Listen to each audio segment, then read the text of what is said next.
今回はアートオブミク台北エキシビジョンのために制作したキャンバスアート作品の制作風景をご紹介していきます。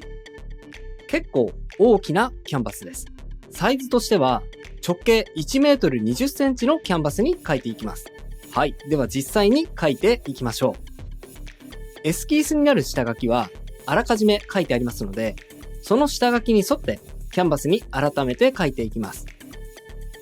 下書きは最初は鉛筆で描いていたんですが、僕はかなり細かい作画スタイルになるので、より繊細に描けるシャープペンを使って下書きを描いていっています。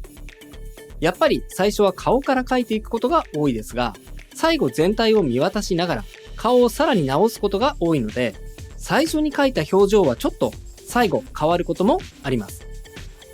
ラフを描いた時点ではあんまり想像しきれていないですが、大きな画面に描くと線の細さ、太さによってかなり印象が左右されることになります。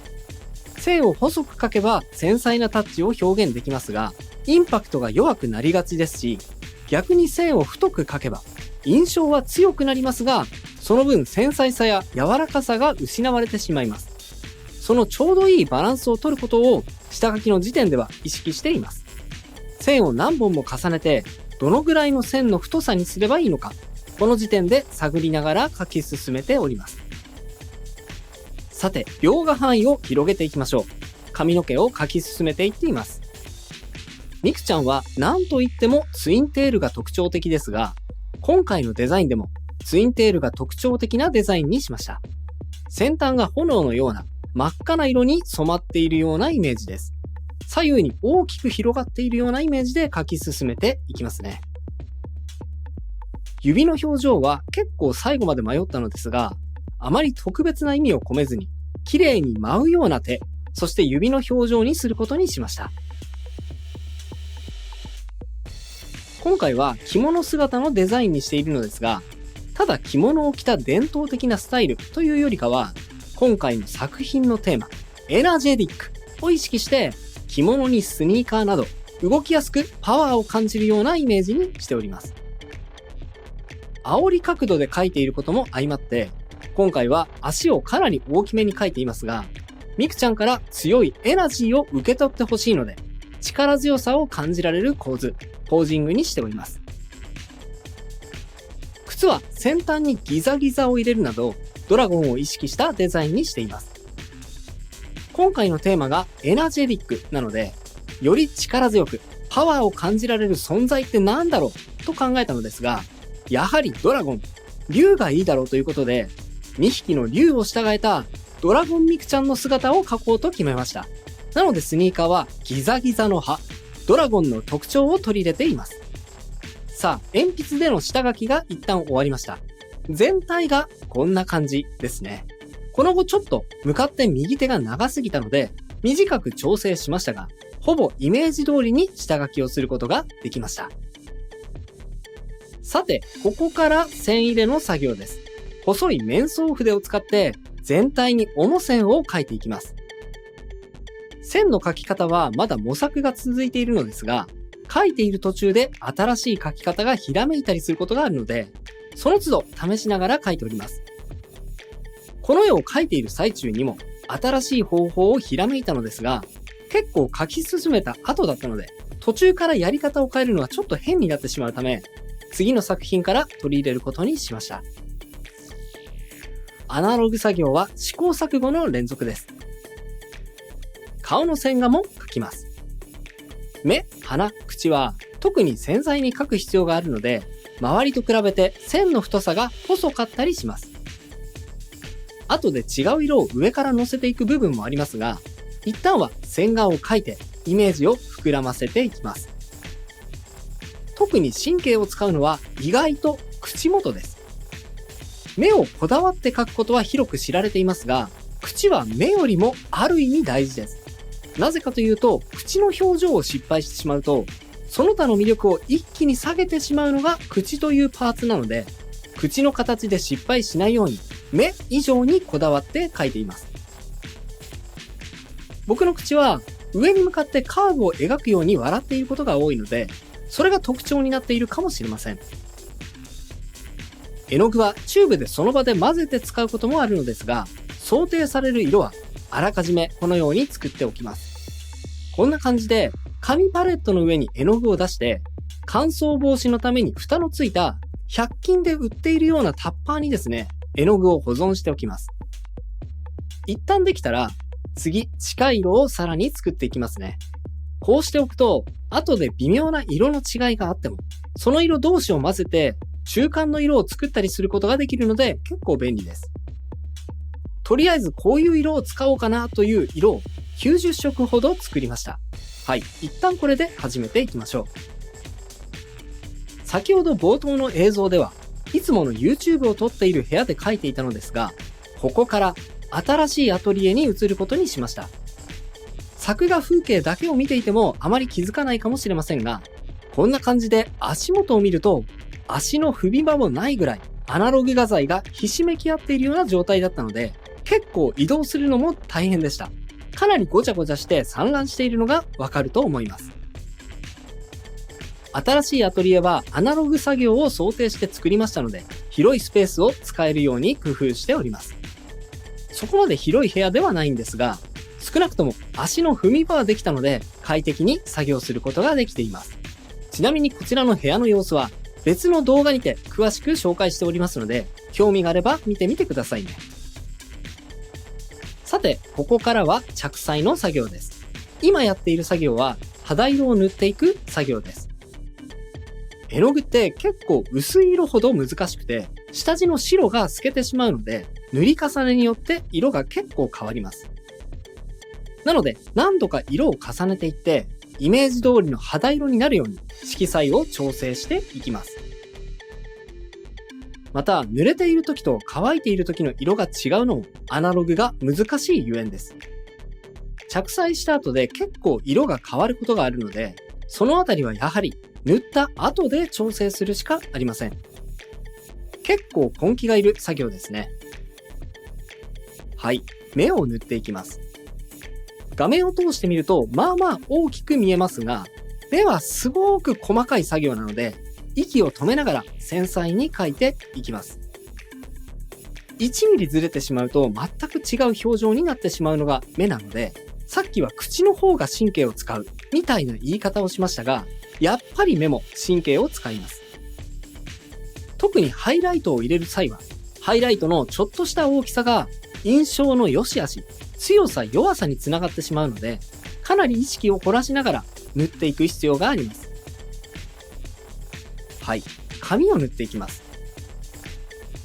みくちゃんは髪の毛がとても特徴的で、かなり彩度の高い青緑色ですが、デジタルでこの色を出すのは結構簡単でも、アナログでこの色を再現しようとすると結構彩度を維持するのが難しいです。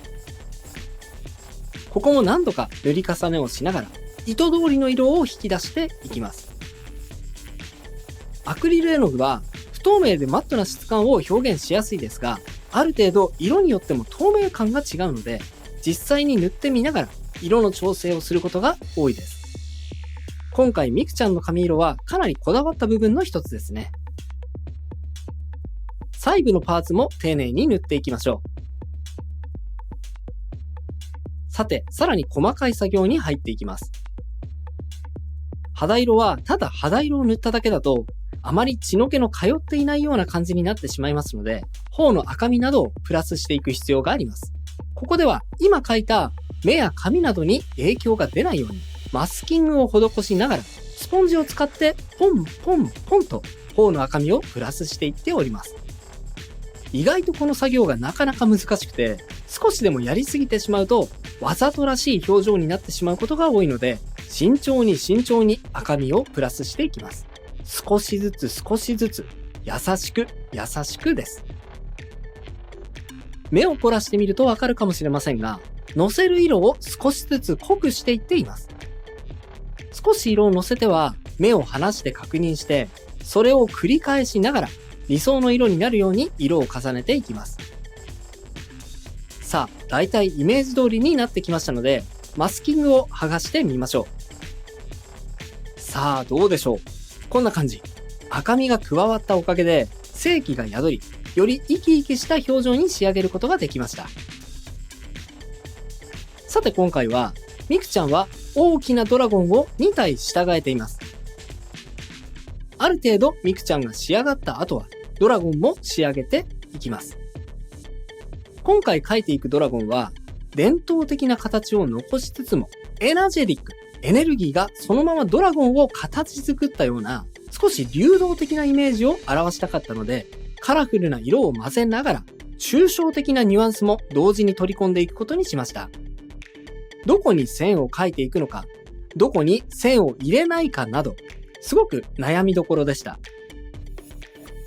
線が入っていないと遠くから見た時に印象が弱くなりますが、全てに線を入れてしまうと流動的なニュアンスが薄れてしまいますので、その辺を頭の中でバランスを取りながら工程を進めていきます。画面が大きいだけにかなり地道な作業ですね。さあ、右側のドラゴンも同じように仕上げていきます。全体をカラフルで流動的な色で満たしていきつつ、線によって印象を補強していきます。全体を見ていただけるとわかると思いますが、画面からエネルギーを感じられるように、今回はかなり色数多く、カラフルな色同士をぶつけながら描いているので、目線のコントロールがなかなか難しいです。一旦色を塗ってからも、時折離れながら、ここはもう少し強く、ここはもう少し弱く、というように、少しずつ色を調整しながら前に進めていきました。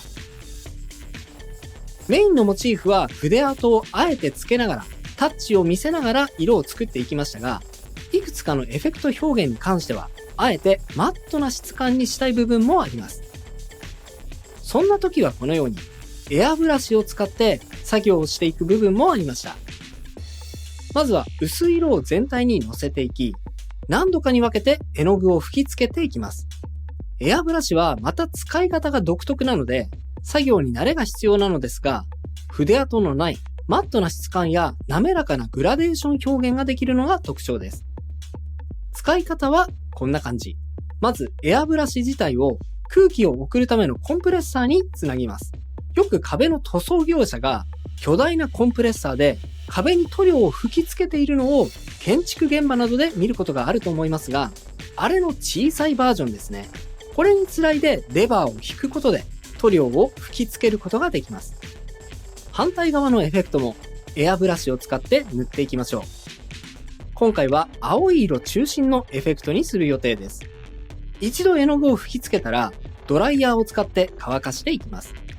遠くから確認して少しムラがある場合にはもう少し吹き付けてムラをなくすなど塗り重ねをしていきます。